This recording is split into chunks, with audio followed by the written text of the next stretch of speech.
Hello students, geography with Vikas Pareek YouTube channel पर आपका स्वागत है। पिछली वीडियो में हम कच्ची बस्ती या गंदी बस्तियों के बारे में अध्ययन कर रहे थे।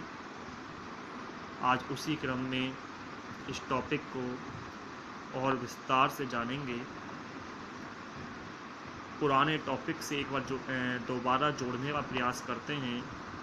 तो कच्ची बस्ती या गंदी बस्ती की परिभाषा जो पिछली वीडियो में भी हमने देखी थी, कच्ची बस्ती से आशय उन बस्तियों से है जिसमें जीवन जीने की समस्त सुविधाओं का अभाव होता है। यानी ना तो स्वच्छ हवा होती है, ना स्वच्छ पेयजल होता है, ना ही रोशनी आदि की कोई व्यवस्था होती है।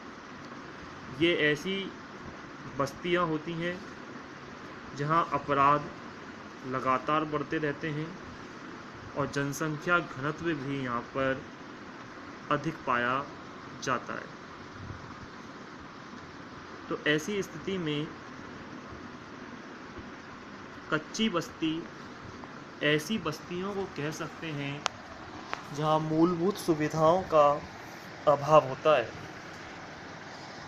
भारत के अंतर्गत एक ऐसी ही कच्ची बस्ती देखने को मिलती है जो एशिया की सबसे बड़ी कच्ची बस्ती है। यह मुंबई की धारावी कच्ची बस्ती के नाम से जानी जाती है। ऐसा नहीं कि सिर्फ यही एक कच्ची बस्ती है देश के अंतर्गत, बड़े शहरों में ऐसी तमाम कच्ची बस्तियां देखने को मिल जाएंगी जहां पर जीवन जीने की मूलभूत सुविधाएं भी नहीं मिल पाती। कच्ची बस्तियों के अंतर्गत कई समस्याएं देखने को मिलती हैं, जिनमें सबसे पहले यदि हम बात करें तो यहाँ सड़कों का अभाव होता है। अर्थात कच्ची सड़कें होती हैं तो या फिर सड़कें पूर्ण रूपेण समाप्त होती हैं। हवा, रोशनी व पानी जैसी मूलभूत सुविधाएं भी यहाँ प्राप्त नहीं होती। कारण है छोटे से क्षेत्र में मकान सटे हुए होते हैं, जिससे हवा क्रॉस नहीं हो पाती, पेयजल नहीं मिल पाता और ना ही संपूर्ण रूप से रोशनी की सुविधा यहाँ हो पाती है। शौचालय जैसी मूलभूत सुविधाओं का भी यहाँ अभाव रहता है। जनसंख्या अत्यधिक पाई जाती है। शिक्षा एवं स्वास्थ्य सुविधाओं का अभाव है। आवास छोटे होते हैं एवं असुरक्षित हैं, अर्थात इनके कभी भी गिरने का खतरा बना रहता है, क्योंकि ये आवास भी कच्चे होते हैं। झोंपड़ियों के रूप में, टीन शेड के रूप में या टेंट या तंबू के रूप में इनके मकान होते हैं। यहाँ किसी भी प्रकार की कानूनी व्यवस्था नहीं होती। प्रशासन भी यहाँ पहुँचने से पहले 10 बार सोचता है। कारण है यहाँ का प्रत्येक व्यक्ति अपराधी प्रवृत्ति का होता है। नागरिक कुपोषित होते हैं, यानी उन्हें पोषण नहीं मिल पाता। बेहतर भोजन उन्हें नहीं मिल पाने के कारण यहाँ के लोग कुपोषित हो जाते हैं। गंदगी यहाँ अत्यधिक होती है। जगह जगह पर कचरे के ढेर पड़े हुए होते हैं और उसी गंदगी के बीच ये लोग जीवन जीने के लिए मजबूर रहते हैं तथा वातावरण भी यहाँ का पूरी तरह से प्रदूषित होता है। तो कहने का आशय, ये तमाम तरह की समस्याएं हैं जो कच्ची बस्ती में हमें देखने को मिलती हैं। इन्हीं कच्ची बस्तियों की अगर हम बात करें तो मुंबई की धारावी कच्ची बस्ती का जिक्र करते हैं। आप देख सकते हैं मुंबई की धारावी जो कच्ची बस्ती है वो मुंबई शहर में जुहू एक जगह है महाराष्ट्र के अंतर्गत मुंबई में। जुहू से 12 किलोमीटर दूर दक्षिण पश्चिम में स्थित ये बस्ती है। इसका क्षेत्रफल 557 एकड़ है। यह 12 बस्तियों से मिलकर बनी हुई है। यहाँ की जनसंख्या लगभग 6 लाख है, जो लगभग 1 लाख घरों में निवास करती हैं। आप इस बात का अनुमान लगाइए, एक बस्ती के अंतर्गत 1 लाख मकान और उसमें निवास कर रहे हैं लगभग 6 लाख लोग। तो ये अपने आप में एक बहुत बड़ी बस्ती आती है, जिसे एशिया की सबसे बड़ी कच्ची बस्ती का नाम दिया गया है। आगे चलते हैं आवासों के बारे में।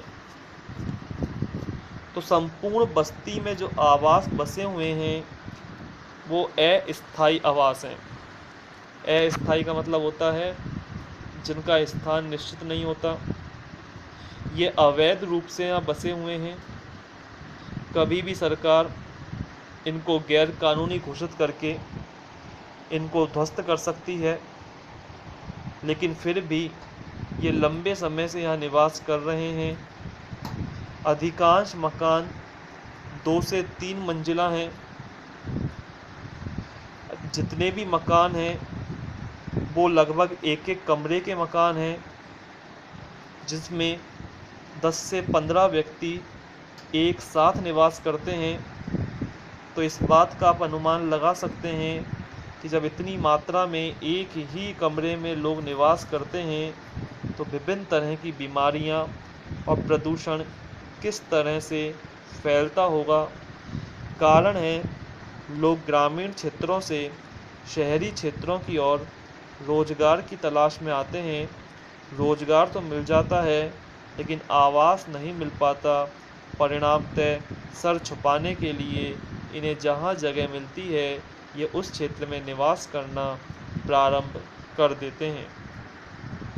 अधिकांश जितने भी मकान हैं ये मकान अलग अलग ऊंचाई के हैं, अर्थात अव्यवस्थित रूप से बसे हुए हैं और अलग अलग रंगों में रंगे हुए हैं।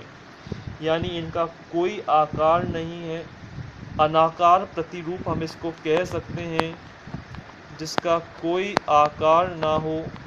अनियमित रूप से ये आवास बसे हुए हैं। परिणामतः ना तो बेहतर सड़कों की सुविधाएं मिल पाती हैं और ना ही अन्य प्रकार की मूलभूत सुविधाएं। बात यदि परिवहन की करें तो इस कच्ची बस्ती से एकमात्र सड़क गुजरती है जो मुख्य सड़क कहलाती है, जिसे 90 फुट रोड के नाम से जाना जाता है।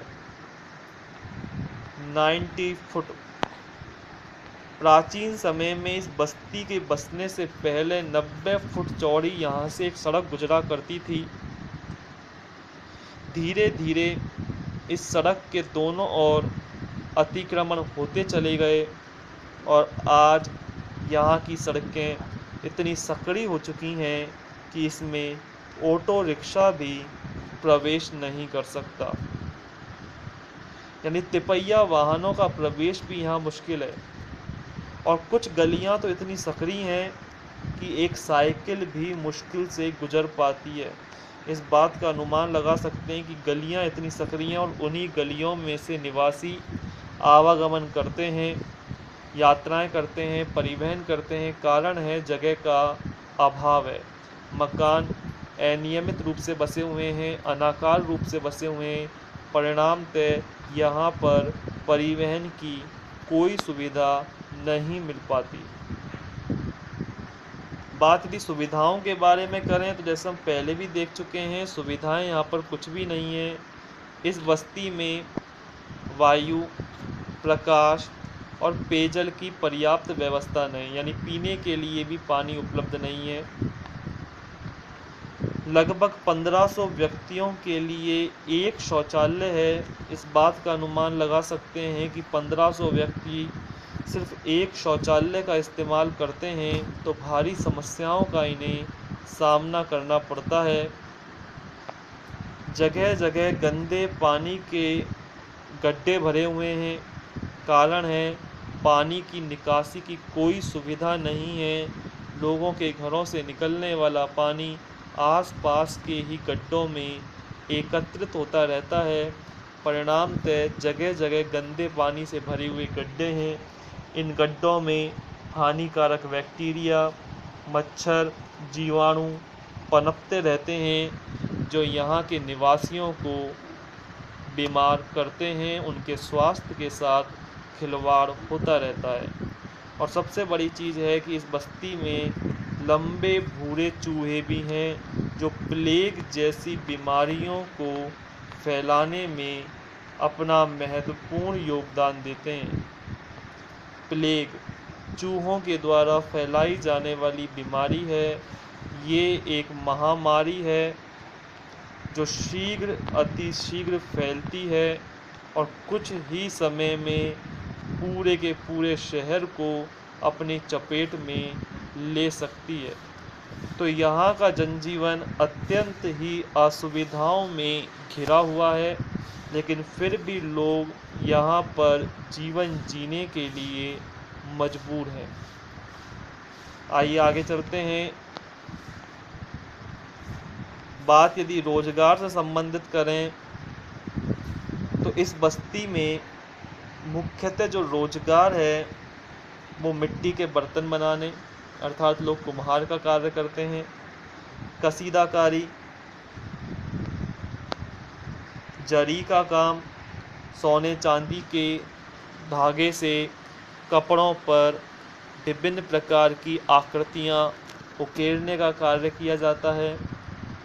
धातु का यहाँ कार्य होता है। चमड़ा निर्माण करने का भी यहाँ कार्य होता है। यानी यहाँ के निवासी कोई उच्च बेहतर कार्य नहीं करते कि किसी सरकारी पद पर आसीन हो, किसी कंपनी के अंतर्गत मल्टीनेशनल कंपनी में CEO हो। ऐसे यहाँ पर लोग नहीं। कारण है कि इन लोगों को छोटा मोटा कार्य मिल जाता है, थोड़ा बहुत वेतन प्राप्त होता है और उसी वेतन से ही अपना जीवन गुजारा करते हैं। जगह जगह पर ईंटों को पकाने के भट्टे बने हुए हैं और ये भट्टे लगातार नियमित रूप से वातावरण में जहरीला धुआं छोड़ते चले जाते हैं। ये क्षेत्र सागर से नज़दीक होने के कारण यहाँ पर मछुआरे भी निवास करते हैं और इनका मुख्य कार्य है मछली पकड़ने का। अर्थात यहाँ के नागरिक कोई बेहतर कार्य नहीं करते, अपितु सिर्फ ऐसा कार्य करते हैं जिससे इनके जीवन जीने की जो आवश्यकताएं हैं वो लगभग पूरी हो जाए। इसी क्रम में लास्ट टॉपिक चलते हैं स्वास्थ्य सुविधाओं के बारे में। पर्यावरण लगातार प्रदूषित है, सुविधाएं का यहाँ अभाव है। ऐसे में यहाँ बीमारियाँ निवासियों को अक्सर घेरती रहती हैं। लोग बार बार चिकित्सकों के पास जाते हैं अपना इलाज कराने के लिए। डेंगू, हैजा, पीलिया, मलेरिया ऐसी कई बीमारियां हैं जो यहाँ पर अपने पैर पसार चुकी हैं और कोई ना कोई यहाँ पर बीमार बना रहता है। कारण है आबादी काफ़ी अधिक है और इतनी बड़ी आबादी के अंतर्गत बीमारियों का होना भी एक आम बात है। ना तो इनके पास शिक्षा की सुविधा, ना स्वास्थ्य की सुविधा और ना ही इनके पास बेहतर वेतन है जिससे ये अपना इलाज करा सकें। तो शॉर्टली यदि हम कहें तो धारावी कच्ची बस्ती का जो जीवन है वो अत्यंत ही कष्टमय जीवन है।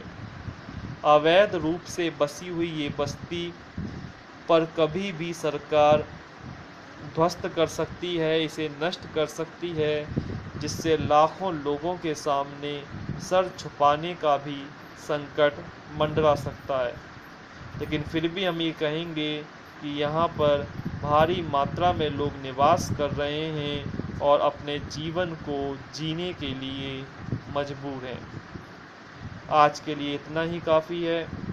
शेष आगामी टॉपिक्स को पढ़ने के लिए देखते रहिए आपका अपना YouTube चैनल ज्योग्राफी विद विकास पारेख। उम्मीद करता हूँ ये टॉपिक आपको समझ में आए होंगे।